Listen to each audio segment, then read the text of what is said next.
cultural analysis. In the previous session, we had talked a great deal about radical behaviorism and how we go about describing the way in which verbal communities shape up verbal behavior and tacting to private events. And we're going to continue this process in this session. It may occur to you in the previous session that in describing an analysis of self-awareness and its role in behavior, that might not actually appear as a useful explanation. In fact, you might say to yourself, well, Dr. Kupfer, that actually explains nothing.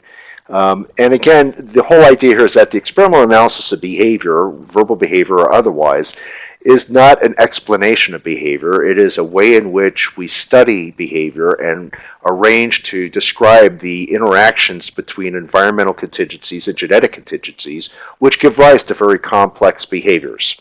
Now, if your reaction is that it's a poor explanation, you're probably in good company, because a lot of people would actually criticize behavior analysis for the same reasons.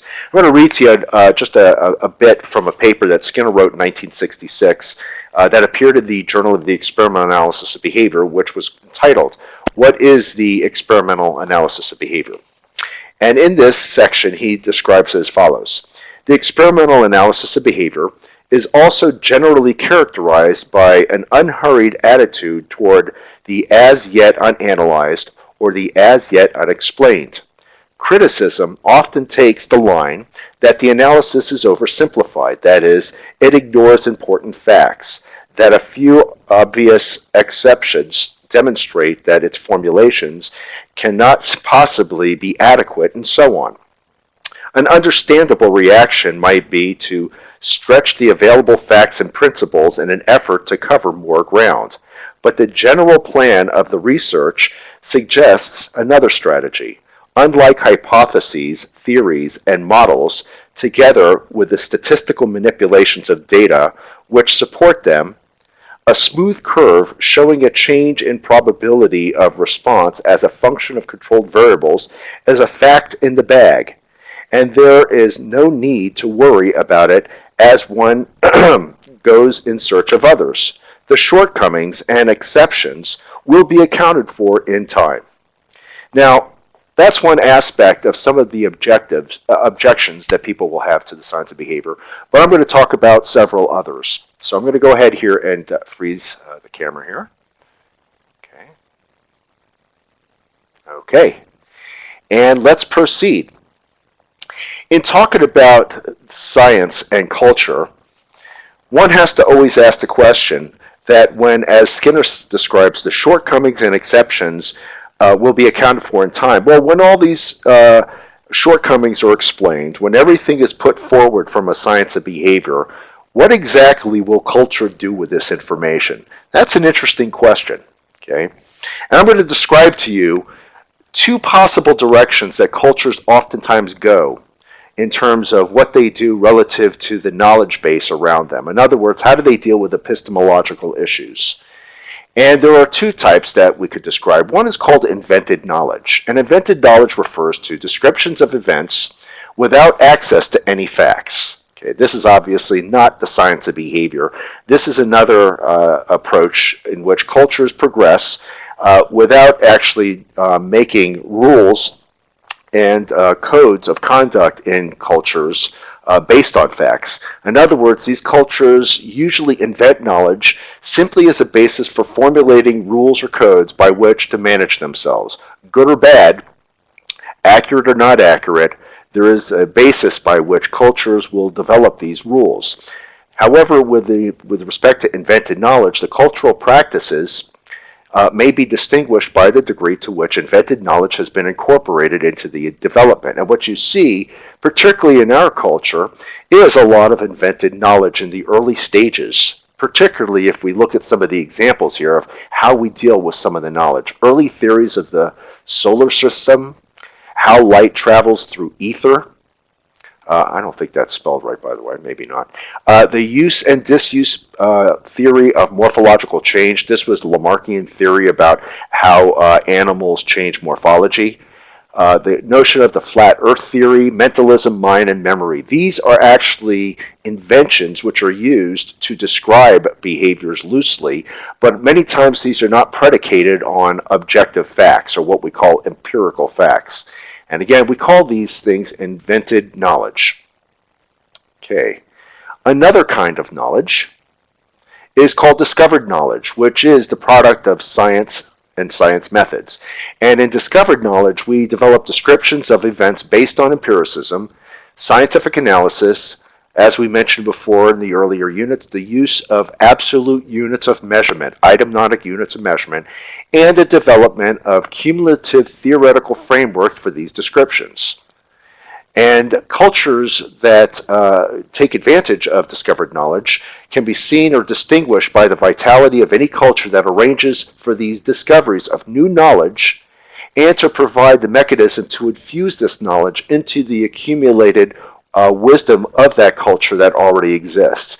In other words, with cultures that use discovered knowledge, they set up the systems formally to encourage these kinds of scientific or discovery activities so that they could actually utilize them and infuse them back into the current cultural practices to improve it, improving childcare practices, improving medicine, agriculture, waste removal, so forth and so on. All of those sorts of things are the hallmark of discovered knowledge. And here are some of the examples in which we've actually seen. Planetary motion, continental drift, plate tectonics, variation in natural selection, and selection by consequences are good examples in which we have knowledge that's discovered in the laboratories, during simulations, during experimental research, and we incorporate that right back into our practice. Now, one of the things I want to point out here is that we do not want to be mistaken a culture that appears to predicate itself on discovered knowledge, but actually is deep-rooted in invented knowledge. In other words, don't be taken by surprise that just because a culture utilizes a lot of advanced technology, that they are perhaps a culture that operates under discovered knowledge. And indeed, this is the exact point that Skinner is really trying to make in Beyond Freedom and Dignity, is that in the very first chapter he describes all the marvels of modern technology, all the things that have been the product of culture and scientific behavior and operant behavior that were great inventions that have been incorporated into culture. However, what has not been incorporated is methods by which we should use these things, the conditions under which we arrange behavioral repertoires to handle discovered knowledge. And what we find here is that in many cultures such as ours, we have a technology that makes it appear as discovered knowledge, but we still basically operate when it comes to human behavior under these things called invented knowledge, in which we are really utilizing facts that we invent that we really don't discover. And we put these things out there as ways in which we think that people are really operating or behaving. And we use a lot of lay terminology, spirit of heart, spirit of mind, and that's all it really takes for us to overcome some of our problems relative to pollution, overspending, not planning things out right, world issues, and so on. So herein lies a very interesting dilemma, is that even with the experimental analysis of behavior, the things that we are going to be talking about in radical behaviorism might not actually be tasteful for many people in the culture. But ultimately, we note here that in the long run, the things that actually work in terms of the selection process of cultural practices must also follow the laws of parsimony. That is, eventually we will come down to using the completest presentation of facts, the least possible terms, which oftentimes eliminates that intervening mentalistic variable, and instead talking about environmental events and behavior rather than things which mediate. And of course, the things that mediate are going to be observable events, not unobservable. That is, as we talk about what goes on in the conditioning process, right, we're going to simply look also at what's going on inside the body in terms of real physical substance. We are going to be looking at neurological activity and what neuroscience has to offer. We will not necessarily be talking about hypothetical mentalistic constructs which are based on unobservable events. And in doing so, we will develop more extensive theory based on many databases and not just one. And here lies one of the important reasons why we are going to cover the selection by consequence and the 3 levels of selection. Because we are emerging to a point where we are actually combining with, in one direction, the biological sciences and genetic research, and on the other end of behavior analysis, looking at cultural variables and working with cultural anthropologists. In doing so, we would provide approaches and understandings of behavior which provide the greatest generality. And here we make that distinction, that it makes more sense to talk about environmental variables that give rise to both private and public, rather than assigning private behavior special status because, number one, we can't see it and observe it, and number two, we are mistaken into believing that private behavior causes public behavior, when in fact there is no causal relationship there. Now, one of the things we have to realize here is that as science progresses, it is only a matter of time before our own language in describing our scientific facts hold us back. Now, you could recall, if you've studied physics or understand physics, that for a long period of time, physics tried talking about the world in which we live in, how matter works and so on, how atoms and electrons operate. But there reached a point in time in which the facts that physics was discovering were very difficult to couch and comfortably in the English language. What started happening was that physics started using a great deal of metaphors, for example, talking about black holes and talking about other things. It turns out that many of the physicists had to rely on another means of verbal behavior between speaker and listener, much of which is based on mathematical equations. And a lot of times they are able to explain and discuss intricate matters amongst themselves by and through mathematical equations and model fitting. A lot of times they will try to summarize these in ways to make it palatable to people who really cannot follow calculus, and instead say it sort of works like this. Okay, space is curved, and so forth and so on. They try to draw on a common language in our culture to make it understandable to people, but so often it becomes very, very confusing. Okay, so it should come as no surprise that we have reached a point in behavior analysis where the same thing is actually happening. That is, we are certainly moving the direction of curve fitting and mathematical models in terms of looking at the generalized matching law and other types of equations, or ways of representing behavior-environment interactions, as when we describe delayed discounting. So, in what's going to follow here is going to be, again, a rough translation of private events as seen through radical behaviorism. And again, you may have problems in following this, but the unfortunate thing here is that because we are living in the world of the English language, we are kind of burdened by the fact that the way behavior works is not easily captured by the English language. So I'm going to go over a couple of things here and then get into the problem with language. First of all, in radical behaviorism, and again, this is the central position relative to human behavior, not necessarily to other aspects of human behavior, such as culture, in which we're going to actually talk about that too shortly. All events are natural, and that's the starting point. Everything that happens is a natural event. Form and substance dichotomy is not useful for describing events. That is, there is a difference between two worlds. That which is inside and that which might be outside. That in which we assume that something inside is happening, and because we can't see it, we start ascribing form and substance to things which really do not exist. And I will go through some examples. So, as a general premise, we believe in radical behaviorism that there is no self, there is no person, and there is no doer. There are only behavioral events, not a person who does behavioral events. And in that sense, one of the things that we said at the very beginning of the class is that we oftentimes say people have behaviors. He has this really bad behavior problem. And I said earlier on that we really don't have behavior in the sense that we possess it, store it, and use it. It is more accurate to say that we actually do behavior. But even then I said we're going to have to kind of back off of that too, because that's not entirely accurate. We don't have behavior, but we also don't do behavior in the sense that we are doing. Behavior events happen.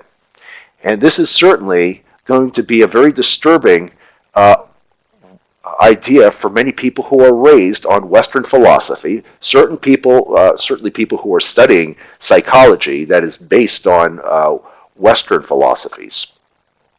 And the problem here again, as I mentioned, is that radical behaviorism has tried to retain contact with ordinary English while denying traditional inner selves, which we believe is an illusion. That is, we believe that these inventions that we have as part of our language to describe behavior of a person and a self are really illusions that don't exist. That is, behavior is real and the self is actually an illusion. So these are basically rough translations, and that's why we have these things in quotes. And this is going to be the theme that runs through all of radical behaviorism. Person is not an originating agent. Behavior does not emanate from us. Okay? That is, he, she, we are locus, a point at which many genetic and environmental conditions come together in a joint effect.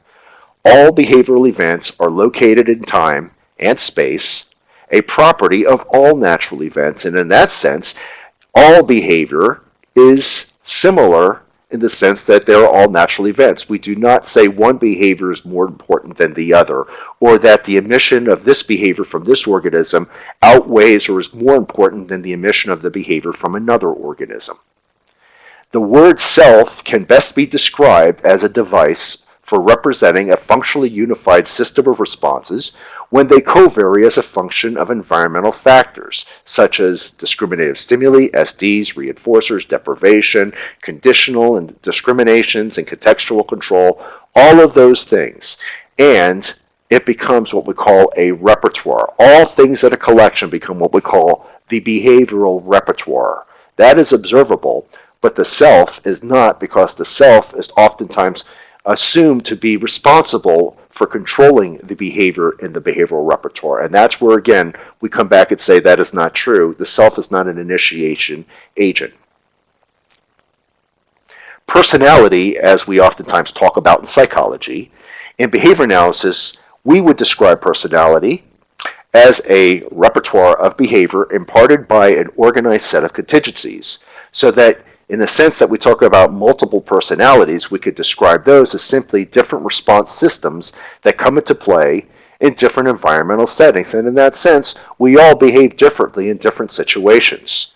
We might say in this setting we have this kind of personality, in that setting we have that kind of personality. But again, it always points back to internal causes that are giving rise to the behavior. In our sense of radical behaviorism, we say that the personality in and of itself doesn't exist, but what does exist are behavioral repertoires. Self-knowledge can best be described as selves that interact, or one response system for reporting on another response system. And again, the problem here is that used as described here, we might say that's not an acceptable explanation. I don't really understand that. It doesn't make sense to me. And there's a very good reason why this doesn't make sense. Number one, as I mentioned, is that because language gets very sloppy and very quickly because of the way we come to talk about things, when it comes to talking about complex topics like this based on our science, we really can't fall back into the old methods and use worn metaphors. We have to go in a different direction, and in doing so, we oftentimes lose the speaker-listener relationship, because when we speak in these terms, our listeners really don't know what we're talking about. Their eyes glaze over, like yours is probably doing right about now, because this is very, very difficult. Now, why should this be so difficult for us? Okay? And that's what we're going to kind of look at right now. Benjamin Whorf, in 1957, published a book called Language, Thought, and Reality. And in this book, he put forward the idea that language, no matter what the language is, determines the way a person perceives the world around them. That is, the way one talks about the world the way one talks about the world affecting one's responses, and all the categories of stimuli and that come to control all of these responses. He pointed out that the problem with the English language, which tends to be based on Western Indo-European origins, is that every verb requires a subject or a noun. And this is the important point, even natural events in which there is no subject. Okay, so we learned very early in grammar in elementary school that we learn grammar by saying that's the subject, that's the noun. The boy hit the ball. The girl picked up the spoon. The dog barked. Okay, these are ways in which we describe subject, verb. And verbs must always have subjects, and subjects usually do some sort of verb. There's always some sort of action. Even if the action is unobserved, we ascribe action and causation to the agent, the person who is behaving, the subject. Even we do so in natural events in which there is no subject. And what this happens here is that this places limits on how useful the English language is going to be used in science, because if we cannot actually use something which is going to be useful in describing the natural events, then it's going to be constraining, which is exactly what happened in physics and many of the other sciences when they realized that this language is really holding us back. It's not actually resulting in progression of science. It's actually holding it back, and there needs to be almost a specialized language with maybe specialized symbols. So let's look at this unusual example that Whorf is talking about here, that even natural events in which there is no subject, we use one anyway. For example, he says, oftentimes if we see a light, we say, it flashed, or a light flashed, which sets up an unusual set of circumstances which don't exist, that there is an actor or an agent that is responsible for the flash, right? We say it, that's the subject, it flashed. However, who is the it that is flashing? There is no it, right? We just say it flashed. Or we might say a light flashed, but that's redundant because the light and the flash are the same. We are stuck having to use words like it or a light only because to say flash happened does not really have good context in our English language. What do you mean flash happened? Flash had to have been caused by something, and even when there's no cause, we come up and give it a cause. The same thing holds true when we don't say rain happened, we say it rained. We don't say snow happens, we say it is snowing, although we know that there is no it that is doing the snowing. Snowing is simply happening. And what ends up happening here is that in an event where we don't really have an actor or an agent, we create one. We create a subject because that's the way the English language works. And the problem here is flash and light are the same, form and substance. One does not cause the other, they are one and the same. And this problem has carried over to English language for the same sorts of reasons. In other words, when it comes to action, there is no thing which does something, and there is no doing. Now, in language such as the Hopi language, they have verbs without subjects, and in fact, their language has much more power as a logical system for describing natural events and science and the cosmos than the English language, even though perhaps the technology, the technological advances that have happened with the Hopi people might have been different and not as widespread as perhaps what was going on in more technologically advanced cultures. But as it turns out, when it comes to actually describing behavioral events, they're probably in a much better position than many of the scientific countries with the greatest technology who still talk about things in pre-scientific ways relative to behavior. Let me give you an example of how our interpretations of events changed based on this notion of agency, in which we talk about agenic verb cryptotypes. And again, these are what we call cryptotypes, and they're distinguished by how quickly we associate mentalistic phrases with some of these terms. Now, what we have here are all natural events. The sun rising, the rock falling, the light flashing, and so forth. These are clearly natural events we see in our culture and are in the physical world around us. But we also see natural events when John falls, and John sneezes, and John rises, and walks, and speaks, and so forth. But it's interesting here that when we say the sun rose, we interpret that very differently than when we talk about something here about John rose. That is, well, the sun rising is a physical event, but when John rises, there may be something more to it. It may be that John rose autonomously. John decided to rise. John rose on purpose, as if we are bringing something special into the analysis that is not happening here. But we don't see necessarily these things, but we assume mentalistic things are happening here, which makes these 5 events categorically different than these sorts of events.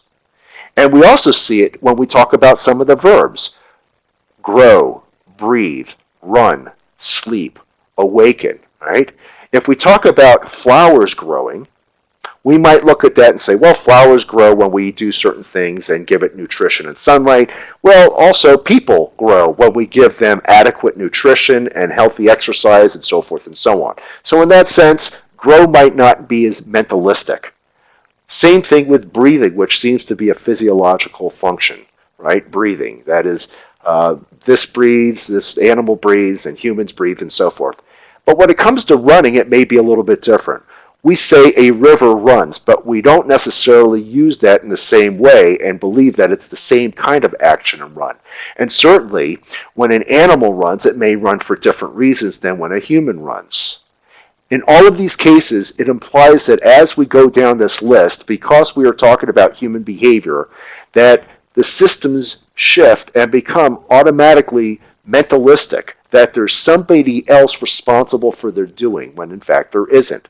There is no different reason to believe that these events are any less natural than these, and if we don't use agency in some of these events, we should not use agency here. But again, agency is a trap. It's a trap of our language that we have to have a subject. So when we see people behave in certain ways and there are no typical explanations, we start assigning properties to these things. We start inventing internal causes, mentalistic causes. And what ends up happening here is that when we talk about these mentalistic causes, we don't see them in the same way that we see external human behavior, but just the same, we start assigning all kinds of properties to these things, even though we've never seen them. So as a summary of radical behaviorism, there is a rejection of agency. There is no agency. There is no doing. The idea of a self is only a manner of speaking, and it's a metaphor. There really is no self, and that's actually an illusion. We believe that behavioral events occur in a context of a whole nexus of other events, which include genetic and environmental determinants. Behavioral synthesis looks at interrelationships of behavior to a greater whole. And this is what we're going to be talking about shortly when we talk about these levels of analysis. It enables us to actually start broadening the scope of what we examine in terms of variables affecting behavior. And not just the behavior of the individuals or the behavior of neurological tissue or neurons, but the behavior of cultural systems. We say that behavior happens. We don't do, there is no doing, and we don't possess behavior. We just say behavior happens. And we find, interestingly enough, that there seems to be almost a natural affinity between radical behaviorism and some of these things, and some of the things that are spoken about in Eastern mysticism. For example, in Eastern mysticism, this is one of the poem 47. This is very, very common. People know about this, particularly if they've studied anything relative to Eastern philosophy. The world may be known without leaving the home. The town may be seen apart from the windows. The further you go, the less you know. And again, this could be very simply something stated relative to introspection. That is, the further you look inside yourself for answers, the less you actually know. Okay, that is, introspection and looking inside is not where you'll find answers. Looking outside may be more fruitful. The less you know, according to the wise man who knows without going, sees without seeing, and most importantly, does without doing. In other words, we have here the doing without doing notion in another cultural set of verbal rules. And we see that there are some cultures that actually do not have a problem with these kinds of philosophies, that there need not necessarily be a self. Okay? So again, if we're looking at culture and cultural practices, we have to take in consideration that when things become unusual in the way that radical behaviorists talk about things, it doesn't necessarily point to the fact that radical behaviorism is wrong or incomplete. Part of the problem is that we have to learn a new way of looking at the world around us. And I can tell you, as a radical behaviorist, this is not easy. I've been doing this a long time. My colleagues have been doing this a long time. And this becomes one of the toughest things because we really sometimes can't escape the underpinnings of the culture in which we ourselves were raised and the language under which we operate. Okay? It becomes interesting, though, that radical behaviorism has more and more started to look not necessarily only at the hard sciences and natural sciences that are akin to the behavior analysis, but we are also starting to look at other cultures and cultural practices which may actually have the same epistemological position in understanding human behavior. And in some ways, radical behaviorists oftentimes speak to people in ways in which are somewhat offensive, not by something deliberate, but we've just learned to talk about it that way because we don't know any other way to get at the point. And in that sense, I think that radical behaviorism could learn a lot from people who study Eastern mysticism. This is a point that Billy Baum wrote about, who is somebody, both he and John Nevins are very, very interested, or I should say Tony Nevins, are interested in Eastern mysticism and its relationship to radical behaviorism. That is, behaviorism is a respected science, but it's not very well liked in our culture, even if it is respected. On the other hand, Eastern philosophy is liked by a lot of people because it sounds good and feels good. But in a lot of circles, it's not really well respected. A lot of people look at that stuff and like it, but they know that in scientific circles, it sounds sort of flaky. But the interesting thing here is I believe that certainly radical behaviorists could learn a lot from studying Eastern mysticists and studying other philosophies because they're talking about the same thing about human behavior. Perhaps they might have a better way of talking about it. Now let's go ahead and kind of talk a little bit about culture and finish up. Marvin Harris has become one of the most important people in the experimental analysis of behavior and behavior analysis in general. He is a behavior analyst of sorts. He went to school at Columbia University and studied in very close to the Keller and Schoenfeld laboratories. But at Columbia, he went into the field of cultural anthropology, and he has actually extended behavior analysis by looking at the variables that are studied in cultures and given us what is very clearly a very similar epistemology in understanding how cultural practices emerge. Now, in your book, this is actually covered in the very last chapter, and I would encourage you to do a couple of things. As you are reading the very last chapter in the book, I would encourage you to go back to chapter 11. And although I didn't actually assign that, there's a section there that I would recommend reading called Rule Governed Behavior. It's something that you're going to certainly be talking about in later classes. That is, generating rules, how cultures generate rules to affect behavior, and how we could have people in the culture behaving very, very differently, but all behaving in the same way in what is called responding to the meta-contingency. So when you get into the last chapter, you will cover some of this material and some of the writings of Sigrid Glenn. Sigrid is doing really, really interesting research in terms of studying cultural practices and how verbal rules, or what we call traditions, are transmitted from one culture to another.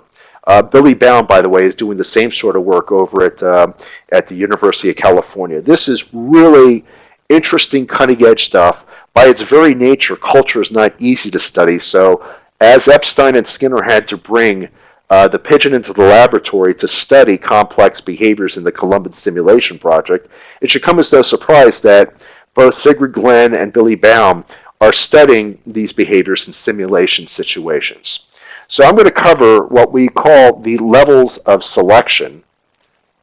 And the first one is called Type 1, and it deals primarily with the reproductive success of individuals. That is, this is what's talked about with genetic selection, in which hereditary programs contained within molecules of DNA are selected out via reproductive success. Okay, that is, if you could get your genes into the gene pool, it raises the probability that your genes will be represented. And certainly, if you could live long enough to reproduce, there must have been probably something good about your genes that let you live that long. So again, it's assumed that it would be adaptive if you were able to live to reproduce and so forth. So again, the level of selection here that we're talking about is genetic, and we call this type 1. The second one, which we've been dealing with in this entire class, is called type 2, natural selection. And this deals with operant conditioning. That is, that variations in behavior within the lifetime of the individual. In other words, when we're talking about these genetic variables, we're talking about much more stable situations. This type of selection, which emerged later on in the species, was in response to being able to respond to changing environments. Environments that change needed behavioral flexibility. And if you had behavioral flexibility, we're certainly susceptible to responding in certain ways. And therein lies the process of what we call selection by consequence at the individual level of operant behavior. And again, whereas when we talk about type 1 natural selection, that it's beneficial to reproductive success in terms of genes, in type 2, we are talking about behavior which is beneficial, selection which is beneficial to the individual well-being. Finally, we talk about the cultural selection, type 3, in which we see variations in cultural practices within and across generations, in which practices are selected which are beneficial to a group or a subgroup. And therein lies a larger contingency of reinforcement called the metacontingency. That is, in our example that I talked to you before about raising consciousness and littering, we may actually live under a cultural rule which says, avoid pollution. Now, there are many ways in which we do this, and many individuals can contribute in a variety of ways. In the example we gave before, one person teaches another not to throw a gum wrapper down on the ground. That might be one form in which we don't pollute. Somebody else might actually be recycling. Somebody else might be at another system in our culture, maybe at a factory plant, who decides to use brand new ways of consumption, getting rid of coal burning plants and switching over to reusable, renewable fuels, wind power. Now, all of these things are different operant behaviors at different levels in our culture. At an individual level, at a group level, when a teacher might actually teach an entire class to go out and pick up all the trash outside and maybe do things to beautify the area, policing the area. It may be taught at other levels, in other parts of society. But they all contribute to this one operant class called preventing pollution. So you see here, within this larger cultural class, this metacontingency, are all these little mini operant contingencies and these little subclasses of stimulus and response classes. Okay? And what's interesting here is that we see that the same selection is happening at all levels. That is selection by consequence. Those which are either beneficial to the well-being of the individual, the gene, or the group become selected over time. All right. The differences between these levels of selection should be obvious, and this is really talked about quite a bit in Pearson Cheney. But there's an excellent book that I would recommend if you want to read, and it's by Marvin Harris. There's several of them. One of them is called America Now. At least that was the old title. I think it might be called now Why Nothing Works. He's got another book called Cows, Pigs, Wars, and Witches. Excellent book, which describes an analysis of where different cultural practices come from, such as the behavior of not eating certain kinds of food like pork and mixing meat with dairies. Where does kosher foods come from? Another book that he wrote, which I really recommend, is called Our Kind. It was one of the last books that he actually wrote before he passed away. Our Kind is a grand book, and I highly recommend reading it. It's very interesting. And I could also tell you one thing about Marvin Harris. He's probably one of the great writers. When I read his stuff, he is so entertaining in the way he presents his material that I'm not saying it's a page turner. It's not like reading Stephen King, but it is a wonderful book to read, and a lot of things could easily be explained through what he calls cultural materialism. So, in looking at type 1 natural selection, this kind of selection brought the brain, body, and behavior to what we call cultural takeoff during the upper Paleolithic periods. In other words, much of the selection processes that were going on over the millions of years, right up until maybe about 100,000 years ago, was involved in bringing body, brain, and behavior up to cultural takeoff. In looking at the primate species, many things changed. Primates became bipedal. Primates actually were able to utilize hand and fingers and movement and fine motor movement more accurately. The brain actually got bigger, got smaller, refined a little bit, and so forth and so on. But at some point, they arrived at what we call some degree of genetic stability. And many of the changes that followed and that have happened over the past, say, 100,000 years or maybe 50,000 years, say, cannot simply be accounted for, these differences, by just simply turning to genes. That is, the type 1 natural selection that describes genetic and reproductive success cannot account for immense differences in cultural repertoires of modern industrial societies and prehistoric societies. Something else must have actually happened. And these are the things that we have to take in consideration. In the past, and much more so these days and in the future, we're going to hear a great deal more about what neuroscience tells us, that they will find and discover many things inside the body. We got to be very careful that we don't fall into the trap to say that because we found something that happens at the neurological level, that explains how we come to do these things. And I tell you, as I teach my classes, some of the best places for mythology in terms of human behavioral practices comes right out of reading Yahoo. Just get on Yahoo and read some of these studies which says scientists discover blah, blah, blah. And you really got to be careful what you're reading here because they're very, very misleading. I mean, they're talking about things that they might have actually found the part of the brain that is responsible for the way we vote in an election. Or they found a part of the brain that's responsible for why children do this and do that. And that may not necessarily be the entire picture. In other words, when we look at neuroscience, we are finding things which influence or are involved in behavioral changes. It's not the whole picture. And in fact, what's very clear is that part of what's also happening is as these changes are happening in the anatomy, things are also changing in the environment. And we have to study both of them in concert, not just one or the other. And for a long time, neuroscience studied things inside the body without much reference to external variables. Behavior analysts studied things external to the body without looking at neuroanatomy and so forth. And now we have reached a point in behavior analysis in which biology, genetic research, behavior analysis, and cultural practices are coming together in what seems to be a grand synthesis, which is something Epstein was referring to, a grand synthesis, or what we might call a paradigm shift, which we see a merging of the natural sciences and discovering of how these things interact. One of the things Harris points out, and this is how we're going to end our discussion here, and this is the way Harris really writes. Nothing in our genes tells our brains to use floppy disks rather than stone plaques, to live in high-rise condominiums rather than caves, and to eat meat from Black Angus cattle rather than wild horses. These are things that cannot be accounted for by just simply reproductive success, genes, and neurological activity.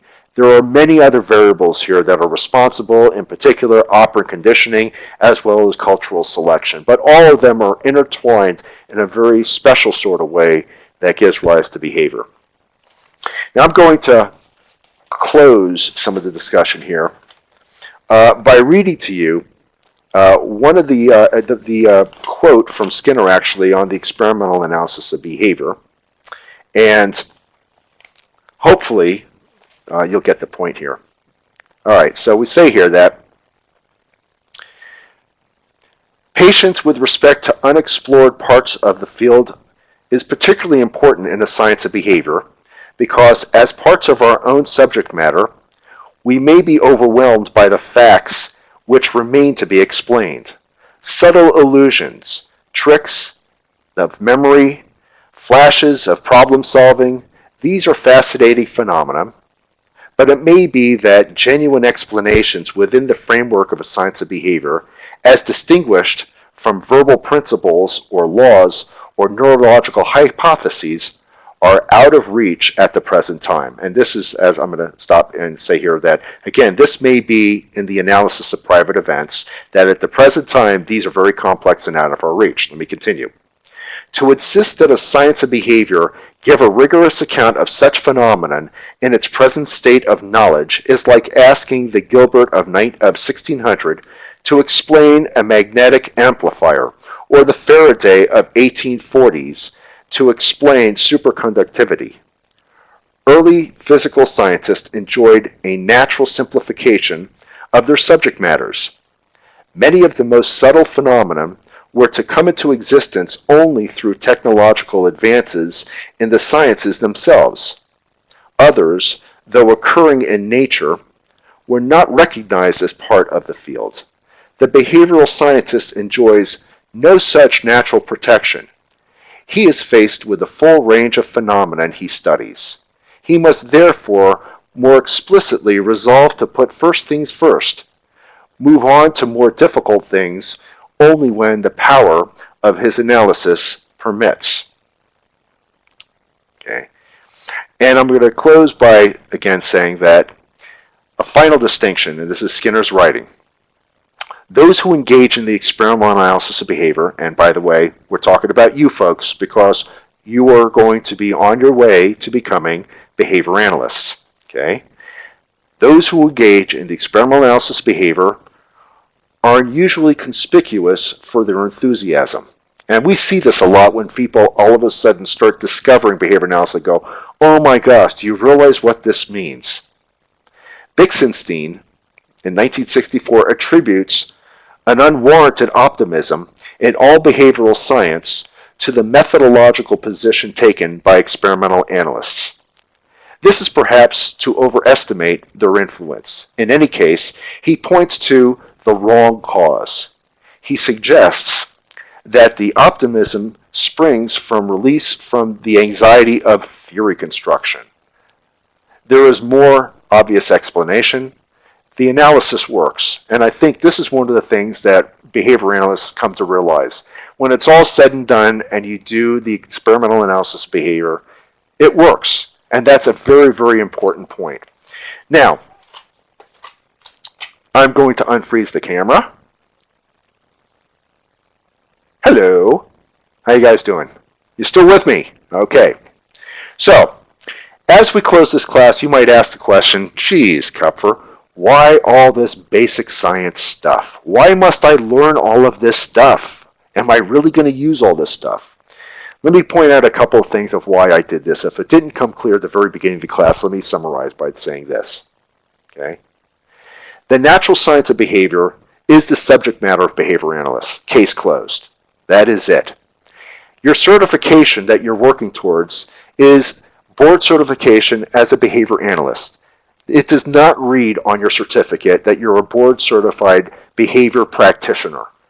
Practitioners do behavior analysis. Okay? And this is so important that even when you're not a practitioner doing practitioner work, that is something that is paid for as part of your profession, you are still a behavior analyst.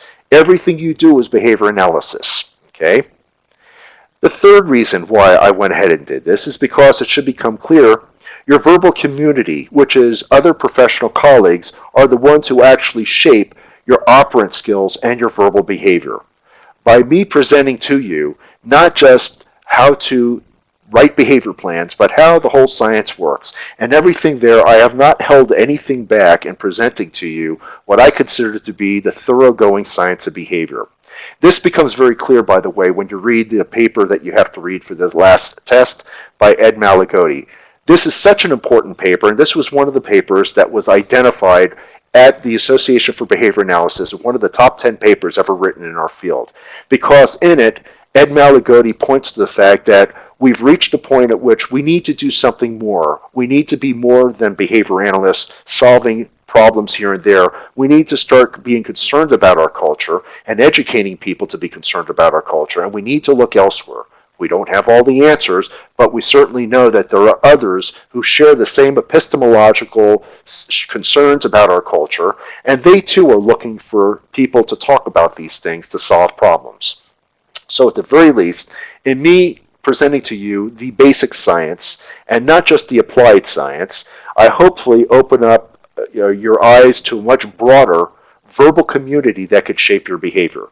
I hope that when you go to the Association for Behavior Analysis conferences, that not only do you go to conferences that help your practitioner, but that you take the time to go to tutorials and learn about other things that are happening in the other sciences. I would love it if you actually went to and attended things at SQUAB, the Society for the Quantitative Analysis of Behavior. These are people who are looking for ways to apply the basic science. You folks are in the applied science and looking for ways to apply basic science, so this is a match made in heaven. Well, we've reached the end of the course. At some point in time, I hope to see you in person. Perhaps I might be invited to some of the later classes. Maybe I'll pop in as a guest lecturer with Travis or some of the other folks. But in the meantime, I appreciate your taking the course. I wish you the best of luck and the best of success in your career as a behavior analyst. If you need me for anything,